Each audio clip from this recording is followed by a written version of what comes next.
जिसका नाम है वृद्धि एवं विकास। तो वृद्धि एवं विकास को पढ़ने से पहले जो हमें वृद्धि और विकास के बारे में जानने की ज़रूरत है वो एक छोटी सी वीडियो के माध्यम से मैं आपके लिए लेके आया हूँ। इसके बाद जो अगला सेशन होगा वो वृद्धि एवं विकास का पूर्ण रूप से चलने वाला सेशन होगा, जिसकी पहली क्लास आपको नेक्स्ट वीडियो में मिलेगी। तो आइए हम समझते हैं वृद्धि एवं विकास क्या है, और वृद्धि एवं विकास से जो क्वेश्चन बनते हैं उनमें यहाँ पे जो क्वेश्चन बनने वाले हैं वो उसमें हमें समझने की क्या ज़रूरत होती है। तो वृद्धि एवं विकास का सबसे पहला टॉपिक है कि सबसे पहले हमें समझना जरूरी होता है कि अभिवृद्धि व विकास क्या है।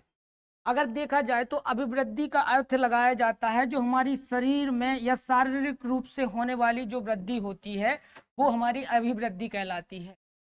या कहने को कहें कि जिस वृद्धि को हम अपनी आंखों से देख सकते हैं, पूर्ण रूप से जो देखी जा सकती है वो वृद्धि है, और जिसको देखा नहीं जा सकता है वो विकास है। तो इसकी अपनी अपनी कुछ सीमाएं होती हैं, कुछ वृद्धि की होती हैं, कुछ विकास की होती हैं, जिनसे क्वेश्चन बन के आते हैं। तो उससे समझने से पहले हम थोड़ा सा बेसिक समझते हैं अभिवृद्धि व विकास के बारे में। अभिवृद्धि से आशय है गर्भधान से लेकर निश्चित समय तक चलने वाली शारीरिक विकास की प्रक्रिया, अर्थात लंबाई, चौड़ाई, आकार में वृद्धि अर्थात शारीरिक वृद्धि। जैसा कि मैंने आपको पहले भी बताया कि वृद्धि या ग्रोथ, इसका मतलब ही है कि शरीर में होने वाली ऐसी वृद्धि जिसका हम मापन कर सकें, जिसको हम अपनी आंखों से देख सकें, जिसको हम अपनी आंखों से देखते हुए जा रहे हैं, वो चीज हमारी वृद्धि में आएगी, जिसको हम देख नहीं सकते हैं। विकास एक बहुत व्यापक रूप में है और वृद्धि एक निश्चित और नैरो रूप में है। अभिवृद्धि भौतिक है अर्थात मूर्त है, मतलब इसको हम देख सकते हैं। जैसे किसी की लंबाई बढ़ रही है तो हम उसको देख सकते हैं कि नहीं देख सकते, तो वो अभिवृद्धि कहलाएगी। कोई बच्चा छोटा है फिर वो बड़ा होता जा रहा है तो ये अभिवृद्धि के रूप में आएगा। वहीं अगर हम देखें कि अगर वो उसकी सोचने समझने की क्षमता बढ़ रही है तो वो विकास के कॉन्सेप्ट में जाएगा। वहीं अगर हम देखें आगे कि अभिवृद्धि शारीरिक अंगों में होने वाले परिवर्तन का सूचक है। जैसे अब शारीरिक अंग हो गए, जैसे छोटा बच्चा है छोटे से बड़ा होते जा रहा है तो ये इसमें आएगा शारीरिक वृद्धि के रूप में। अभिवृद्धि निश्चित आयु तक चलने वाली प्रक्रिया है, बिल्कुल है, अभिवृद्धि निश्चित आयु तक चलने वाली प्रक्रिया ही है। ऐसा थोड़ी ना है कि बढ़ते ही जाएगा, इसकी एक अपनी लिमिट होती है, एक सीमा तक ये वृद्धि होती है, उसके बाद वृद्धि रुक जाती है, उसके बाद वृद्धि नहीं होती है। अभिवृद्धि संख्यात्मक एवं मात्रात्मक दोनों होती है, बिल्कुल होती है। हम जैसे किसी का वजन बढ़ रहा है, कोई मोटा है कोई पतला है तो हम उसको संख्यात्मक रूप में माप सकते हैं, या लंबाई बढ़ रही है किसी की तो उसको हम मेजरमेंट कर सकते हैं। तो अभिवृद्धि संख्यात्मक एवं मात्रात्मक होती है। अभिवृद्धि का मापन किया जा सकता है, वही चीज है कि अभिवृद्धि का मैं मापन कर सकते हैं। इसको समझने से पहले हम थोड़ा सा इनके बारे में पहले समझते हैं।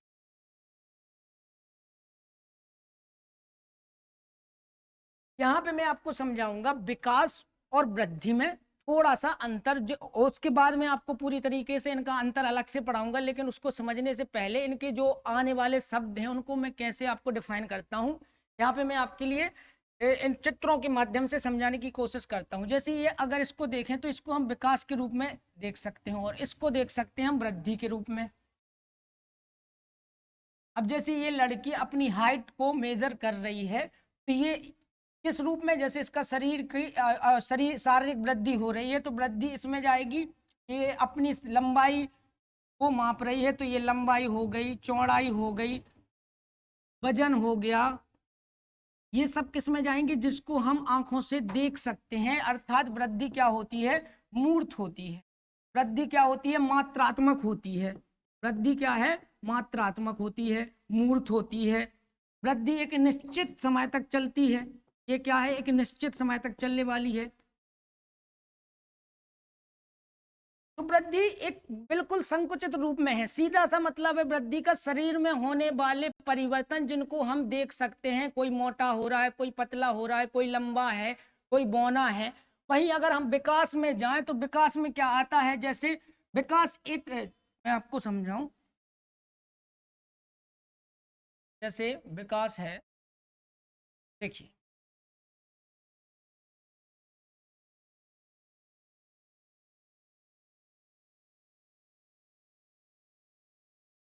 विकास के अंतर्गत क्या क्या चीज आती है, पहले आपको वो बता दूं।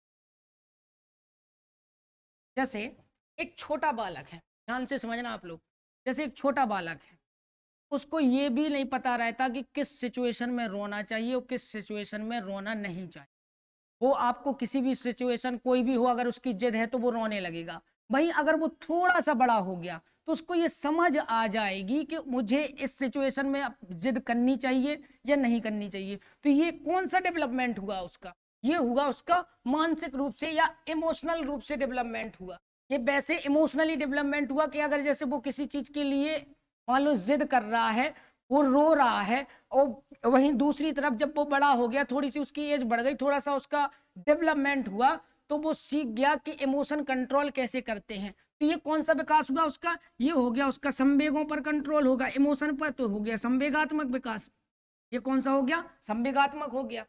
जैसे वही वो आपको जब वो छोटा था तो वो 2+2 बराबर = 4 करना जानता था। भाई थोड़ा सा और बड़ा हुआ तो और सारी चीजें समझने लगा, और सारी चीजें समझने लगा, या उसको मानसिक रूप से काफी सारी चीजें उसको आने लगी। तो ये कौन सा विकास हुआ उसका, ये हो गया संज्ञानात्मक, जो उसके संज्ञान से रिलेटेड है, जो उसके माइंड से रिलेटेड है, उसको सोचने समझने की क्षमता का ज्ञान होने लगा, सोचने समझने का उसको कॉन्सेप्ट समझ में आने लगा। तो इसको हो गया संज्ञानात्मक विकास होने लगा, यहाँ पे संज्ञानात्मक हो गया। ये सारे वो विकास के आयाम हैं जिनको हम देख नहीं सकते। वृद्धि को हम देख सकते हैं, उसको मेजर कर सकते हैं, लेकिन विकास का मापन नहीं किया जा सकता है। विकास अब ये एक निश्चित समय तक चलता है, ये निश्चित, इसका कोई समय निश्चित नहीं होता है। ये विकास कहाँ से स्टार्ट होता है, जन्म से, जन्म से थोड़ी, जन्म के पहले से स्टार्ट हो जाता है विकास। विकास गर्भावस्था से मृत्यु पर्यंत कुछ चलता ही रहता है, क्योंकि हम कुछ ना कुछ सीखते ही रहते हैं। जब तक मृत्यु नहीं हो जाती तब तक आदमी कुछ ना कुछ सीखता ही रहता है। तो विकास कहां से कहां तक चलता है, गर्भावस्था से लेकर मृत्यु पर्यंत, अर्थात ये निरंतर चलने वाली प्रक्रिया है। विकास एक निरंतर चलने वाली प्रक्रिया है। यहाँ आपको समझ में आ गया, जब कोई मतलब उसका विकास होता है तो वो धीरे धीरे अपने संवेग, अपने इमोशनों पर कंट्रोल करना सीख रहा है। तो कौन सा विकास हो रहा है, संवेगात्मक विकास। उसकी सोचने समझने की क्षमता बढ़ रही है, तो कॉग्निटिव डेवलपमेंट अर्थात संज्ञानात्मक विकास। थोड़ा सा जब बच्चा बालक बिल्कुल छोटा होता है तो वो सिर्फ अपनी माँ के पास रहना जानता है, लेकिन जब वो धीरे धीरे बड़ा होता है तो वो अपने दोस्त बनाता है, सबको जानने लगता है, समाज से घुलने मिलने लगता है। तो इस तरह से उसका हो गया सामाजिक विकास। इस तरह से उसका कौन सा विकास हो गया, सामाजिक विकास हो गया। वहीं वो जब उसको अच्छे और बुरे का ज्ञान होने लगता है, जब बच्चा छोटा रहता है तो उसको कोई समझ नहीं, उसको किसी से मतलब नहीं होता है। छोटा बच्चा बहुत ही अपने आप में रहता है, नार्सिसिज्म रहता है उसके अंदर, उसको किसी से कोई मतलब नहीं, जो उसको चाहिए वो चाहिए है, क्या चीज अच्छी है क्या चीज बुरी है, मोरालिटी उसके अंदर बिल्कुल भी नहीं होती है। वहीं जब कोई बच्चा थोड़ा बड़ा हो जाए, उसको थोड़ा सा उसका डेवलपमेंट होगा, तो ये कौन सा डेवलपमेंट कहलाएगा, अर्थात जब कोई बच्चा अच्छे या बुरे को समझने लगे कि ये चीज अच्छी है और ये चीज उसके लिए बुरी है, अच्छाई और बुराई बिल्कुल सीधे सीधे समझा रहे हैं हम। बाकी तो चीजें हम आपको आगे चल के बहुत सारी समझाएंगे, लेकिन यहाँ पे जो है आपको थोड़ा सा जो समझाने की चीज है वो समझा रहा हूं। जैसे सीधा सीधा मतलब निकालना है आपको, अच्छा और बुरा समझने लगे तो कौन सा विकास होगा, तो उसका कौन सा विकास चल रहा है, ये नैतिक विकास हो रहा है, उसका मोरल डेवलपमेंट। कौन सा विकास हो रहा है, नैतिक विकास। और विकास में एक चीज और ऐड होती है, ऐसा थोड़ी ना है, जैसे उसकी लंबाई बढ़ रही है, ठीक है, उसके बाल बढ़ रहे हैं, उसकी हर एक चीज बढ़ रही, तो शारीरिक विकास भी विकास के अंदर ही आएगा। जो वृद्धि में गया है, शारीरिक विकास भी विकास के अंदर। विकास एक बहुत व्यापक है। वहीं वृद्धि संकुचित है। वृद्धि कैसी है, संकुचित है। इसमें सिर्फ और सिर्फ शारीरिक वृद्धि होती है। वृद्धि का मतलब होता है कि सिर्फ शरीर में होने वाला परिवर्तन, जिसको हम आंखों से देख सकते हैं। ये आंखों से दिखाई नहीं दे सकता, ये अमापनीय होता है, इसको माप नहीं सकते, और ये होता है मापनीय, अर्थात इसको माप सकते हैं, मापनीय होता है।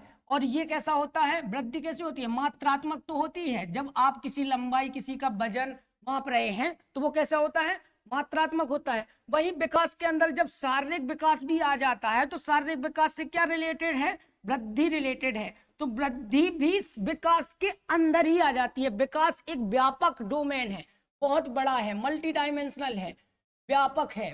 विकास व्यापक है, क्यों है व्यापक, क्योंकि वृद्धि इसी के अंदर आ जाती है। वृद्धि क्यों आ जाती है, क्योंकि शारीरिक शरीर में होने वाले परिवर्तन भी तो एक किस्म से अगर देखा जाए तो विकास ही होगा। तो शरीर में जो चीजें चल रही है, शरीर के अंदर जो भी होगा वो वृद्धि के सारे कॉन्सेप्ट यहाँ पे आ जाएंगे। तो विकास के अंदर वृद्धि भी आ जाएगी। समझ में आया। तो विकास के अंदर जब वृद्धि आ जाएगी तो विकास के साथ जितने भी ये सारे आयाम हैं तो ये इसको क्या बना देते हैं, इसको एक व्यापक बना देते हैं। अगर वृद्धि मात्रात्मक है तो अब बताओ विकास कैसा होगा। विकास हमारा होगा,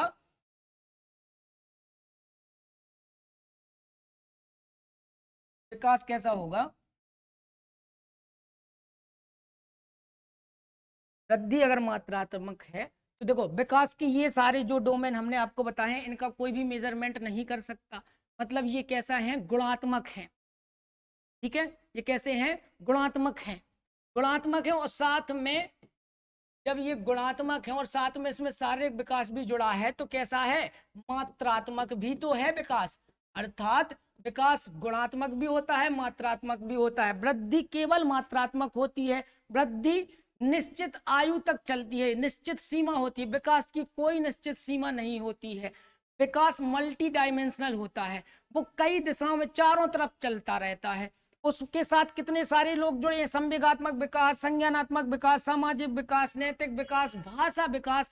बच्चा पहले आबा डा अब्बा डब्बा जब्बा पता नहीं दुनिया का क्या बोलता रहता है, धीरे धीरे उसके शब्द भंडार बढ़ते हैं, फिर धीरे धीरे उसको भाषा का ज्ञान होता है, तो भाषा का विकास हुआ। अब इसको आप मेजर तो कर ही नहीं सकते हैं। तो विकास विकास और वृद्धि में जो थोड़ा सा अंतर था मैंने वो आपको यहाँ पे समझाने की कोशिश की है, आपको समझ में आया होगा।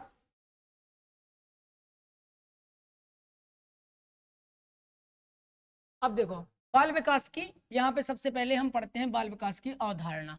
बाल विकास से तात्पर्य बालकों के सर्वांगीण विकास से है। अभी समझा है ना, सर्वांगीण विकास का मतलब होता है उसके संज्ञानात्मक, शारीरिक, मनोसामाजिक जितने भी सारे विकास है, सारे विकास का होना मतलब ही सर्वांगीण विकास है। बाल विकास का अध्ययन करने के लिए विकासात्मक मनोविज्ञान की एक अलग शाखा बनाई गई जो बालकों के व्यवहारों का अध्ययन गर्भावस्था से लेकर मृत्यु पर्यंत तक करती है। तो गर्भावस्था से मृत्यु पर्यंत तक कौन सी प्रक्रिया चलती है, विकास की प्रक्रिया। वही एक निश्चित आयु तक किसकी चलती है, केवल वृद्धि। सीधी सी बात है, वृद्धि का मतलब लगाओगे आप शारीरिक रूप से होने वाली वृद्धि जिसको हम आंखों से देख सकते हैं। वहीं जिसको हम आंखों से नहीं देख सकते फिर भी उनमें चेंजेस होते रहते हैं ईयर बाय ईयर, और कुछ ना कुछ सीखता ही रहता है, तो वो कहलाता है विकास।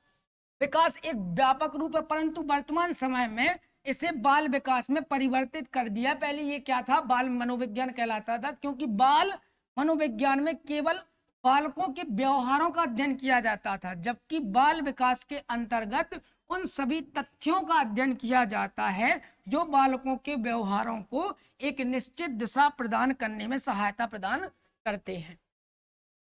देखो विकासात्मक मनोविज्ञान पर सबसे ज्यादा काम किया है हमारे एक मनोवैज्ञानिक हुए जिनका नाम था जीन पियाजे। तो विकासात्मक मनोविज्ञान का जनक अगर पूछा जाए आपसे तो हमेशा आप क्या लगाएंगे, जीन पियाजे लगाएंगे। अगर आपसे विकासात्मक मनोविज्ञान का जनक है तो आप हमेशा पियाजे ही, जीन पियाजे ने अब जब विकास आगे चलेगा तो विकास के खुद अपने अपने जो अभी हमने आपको विकास की और वृद्धि की जो विशेषताएं बताई हैं यही इनके सिद्धांत बन जाते हैं। जैसे विकास जन्म से लेकर मृत्यु तक चलने वाली एक प्रक्रिया है, तो ये निरंतरता का सिद्धांत बना। विकास का कौन सा सिद्धांत बना, निरंतरता का, हमेशा चलने वाला एक सिद्धांत बना विकास का। विकास एक मल्टी डायमेंशनल चलने वाला है। विकास के अंदर ही वृद्धि को भी हम अध्ययन करते हैं। विकास व्यापक होता है और वृद्धि कैसी होती है, संकुचित। संकुचित क्यों होती है, क्योंकि वृद्धि केवल कितनी सीमित है, क्योंकि उसमें सिर्फ हम शारीरिक वृद्धि ही देखेंगे, उसका वो मात्रात्मक है। लेकिन ये सिर्फ शारीरिक तक सीमित नहीं है, ये चहुमुखी होता है। विकास कैसा होता है, चहुमुखी, holistic development. Hurlock, madam Hurlock ने इस संबंध में कहा है कि बाल मनोविज्ञान का नाम बाल विकास इसलिए बदला गया क्योंकि अब बालक के विकास के समस्त पहलुओं पर ध्यान केंद्रित किया जाए। समस्त पहलू से मतलब समझ में आया आप लोगों को? समस्त मतलब उसके नैतिक विकास, उसका सामाजिक विकास, उसका संज्ञानात्मक विकास, उसका शारीरिक विकास। और ये मैंने जो आपको एग्जाम्पल दिए हैं वो उसके विकास से ही रिलेटेड थे। अच्छा बुरा समझना नैतिक विकास हो गया, समाज के साथ घुलना मिलना, दोस्त बनाना, इन सब जब वो सामाजिक क्रियाओं में भाग लेने लगेगा तो उसका कौन सा विकास चलने लगा? सामाजिक विकास। और ये जितने भी प्रत्यय मैं आपको जितने भी आयाम बता रहा हूँ ये हर एक अलग अलग अवस्था में अलग अलग होते रहते हैं। जैसे शैशवावस्था में कितना सामाजिक विकास होगा, शैशवावस्था में कितना भाषा विकास होगा, कितना शारीरिक विकास होगा, ये हमें सब अलग अलग पढ़ना पड़ेगा। वहीं से क्वेश्चन बनते हैं कि शैशवावस्था, पहले तो हम विकास की अवस्थाएं पढ़ेंगे। किस मनोवैज्ञानिक ने कितनी अवस्थाएं बताई हैं? किसी ने 4 बताई हैं, किसी ने बचपनावस्था, किसी ने शैशवावस्था को जन्म से केवल 2 हफ्ते की अवस्था माना है, फिर उसके बाद किसी ने शैशवावस्था को 0 से 2 वर्ष माना है, किसी ने 0 से 4 वर्ष माना है। ये सब चीजें हमें अलग अलग पढ़नी पड़ेंगी, लेकिन उससे पहले हम विकास और वृद्धि को थोड़ा समझ रहे हैं। देखो, बाल विकास के संबंध में अनेक विद्वानों ने अपने अलग अलग मत दिए हैं। यहां से क्वेश्चन बन जाता है जो क्रो एवं क्रो के अनुसार बाल विकास वह विज्ञान है जो बालक के व्यवहार का अध्ययन गर्भावस्था से मृत्यु पर्यंत तक करता है। देखो, ये परिभाषा याद करने की सीधी सी एक ट्रिक है। गर्भावस्था से मृत्यु पर्यंत तक जिसमें आएगा वो परिभाषा क्रो एंड क्रो की है। बाल विकास की परिभाषा, बाल विकास का वह विज्ञान है जो बालक के व्यवहार का अध्ययन गर्भावस्था से मृत्यु पर्यंत तक करता है। ये हो गए क्रो। अब देखो, अभिवृद्धि जो मैंने आपको बताई है वो ही आ गई है। देखो यहाँ पे जब हमारे शरीर की संरचना या आकार बढ़ना शुरू होता है तो उसे वृद्धि कहते हैं। वृद्धि का स्वरूप बाह्य होता है, बिल्कुल स्वरूप बाह्य तो होता ही है, हमें बाहर से दिखती है, लंबाई बढ़ती हुई दिखती है, वजन बढ़ते हुए दिखता है। वृद्धि कुछ समय के बाद रुक जाती है, उदाहरण लंबाई चौड़ाई बिल्कुल रुक जाती है। एक लिमिट होती है ना वृद्धि की, उसके बाद ऐसा थोड़ी ना है कि बढ़ते ही जा रहा है। अगर इंसान बढ़ता जाएगा तो अरे भगवान, हो गया काम। फिर वृद्धि क्रम के अनुसार नहीं चलती, उदाहरण कभी हमारी लंबाई बढ़ती है तो कभी हमारा भार बढ़ता है, ये बिल्कुल सही बात है। ऐसा थोड़ी ना है कि बिल्कुल बिल्कुल क्रम अनुसार चले, लेकिन विकास क्रम क्रम के अनुसार चलता है। वृद्धि का हम मापन कर सकते हैं, जैसे भार लंबाई को माप सकते हैं। ये वही चीज है जो मैं आपको पहले समझा चुका हूँ। वृद्धि केवल परिणात्मक होती है, ये बिल्कुल सही बात है। परिणात्मक या इसी को हम बोलते हैं मात्रात्मक, यानी क्वांटिटेटिव। वृद्धि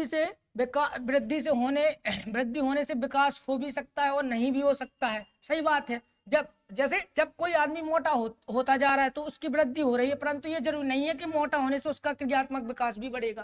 सही बात है। देखो, इसका मतलब ये हुआ, जैसे मान लो कोई इंसान अच्छा आपको हष्ट पुष्ट दिखाई दे रहा है तो इसका मतलब ये नहीं कि वो बुद्धू नहीं हो सकता। क्या पता उसका संज्ञानात्मक विकास हुआ ही ना हो बिल्कुल भी, या उसका सामाजिक विकास हुआ ही ना हो, है ना? ऐसा हो भी तो सकता है ना। विकास का हम सीधे सीधे मापन नहीं कर सकते, जैसे हम सामाजिक विकास नैतिक विकास का मापन नहीं कर सकते। हम केवल मानसिक विकास का मापन काफी हद तक कर सकते हैं। जो मानसिक विकास होता है वो बुद्धि के उसमें आता है, तो बुद्धि का मापन करने के कई सिद्धांत बने हुए हैं, इसलिए वो बता रहा है। बाकी विकास का संबंध उस चीज से है जब हम वृद्धि और विकास के बारे में मैं आपको एक बार और थोड़ा सा बता देता हूं। देखो, वृद्धि और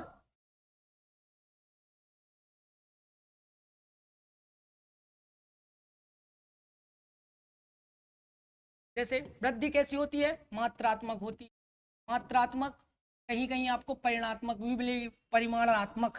विकास कैसा होता है? मात्रात्मक भी होता है, क्योंकि विकास में वृद्धि भी आती है, क्योंकि शारीरिक विकास भी विकास कहलाएगा, उसके अंदर अगर वृद्धि होगी तो विकास मात्रात्मक प्लस गुणात्मक दोनों होता है। ठीक है।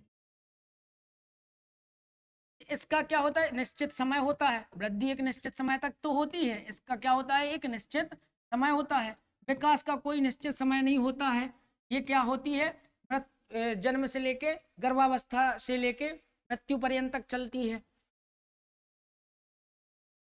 वृद्धि को देखो, वृद्धि कैसी कहाँ से रिलेटेड होती है? शारीरिक वृद्धि, शारीरिक वृद्धि। और जो विकास होता है वो कई सारे आयाम होते हैं, इसके मल्टी डायमेंशनल होता है विकास।